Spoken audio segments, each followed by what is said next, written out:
തീർച്ചയായും ഒരു ഘട്ടത്തിലെങ്കിലും കഴക്കൂട്ടത്ത് ഒരു ഘട്ടത്തിലെങ്കിലും ഇപ്പോൾ ബി.ജെ.പിക്ക് മുന്നിലേക്ക് വരാൻ സാധിക്കുന്നു എന്നതാണ് പൊതുവിൽ വിലയിരുത്തപ്പെട്ടിരുന്ന ഒരു സാഹചര്യമുണ്ട്. ഒരു പക്ഷേ മഞ്ചേശ്വരത്തല്ല, മറിച്ച് നേമം കഴിഞ്ഞാൽ പിന്നീട് മറ്റൊരു മണ്ഡലം പിടിക്കുന്നുവെങ്കിൽ അതൊരു പക്ഷേ കഴക്കൂട്ടമാകാമെന്ന് ചിലരെങ്കിലും നിരീക്ഷിച്ചിരുന്നു. ഒരു ഘട്ടത്തിലെങ്കിലും 8 വോട്ടുകൾക്ക് ഇപ്പോഴിതാ വി മുരളീധരൻ മുന്നിലേക്ക് വരുന്നു.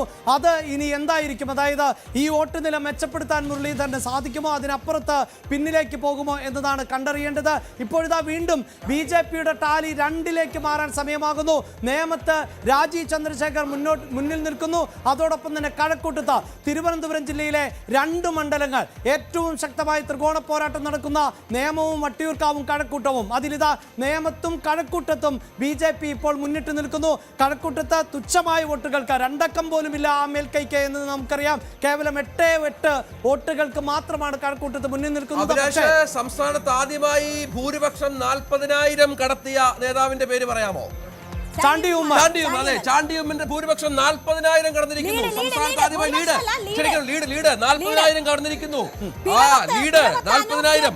ഒരു പക്ഷേ ഇത്തവണ വോട്ടെണ്ണി കഴിയുമ്പോൾ, അതായത് അന്തിമ ഫലം വരുമ്പോഴും റെക്കോർഡ് ഭൂരിപക്ഷം എന്നത് പുതുപ്പള്ളിയിലായിരിക്കുമെന്ന് വേണം നമുക്ക് മനസ്സിലാക്കാൻ. മാത്രമല്ല യുവാക്കൾക്കിടയിലെ വ്യത്യസ്ത മുഖമായി ചാണ്ടിയുമ്മൻ മാറുന്നു എന്നതുകൂടിയാണ് എടുത്തു പറയേണ്ടത്. രാഷ്ട്രീയത്തിൽ മാറി ചിന്തിക്കേണ്ടതുണ്ട്, രാഷ്ട്രീയ പ്രചാരണ രീതികളിൽ മാറി ചിന്തിക്കേണ്ടതുണ്ട്, ജനങ്ങളോടുള്ള സമീപനത്തിൽ മാറ്റമുണ്ടാകേണ്ടതുണ്ട്. അങ്ങനെ തന്നെയായിരുന്നു ചാണ്ടിയുമ്മന്റെ നിലപാട്. ആ നിലപാടുകൾക്ക് വലിയ സ്വീകാര്യത ലഭിച്ചു പുതുപ്പള്ളിയിൽ എന്നതാണ് ഇപ്പോൾ നമുക്ക് മനസ്സിലാക്കാൻ സാധിക്കുന്നത്. രാജീവ് ചന്ദ്രശേഖർ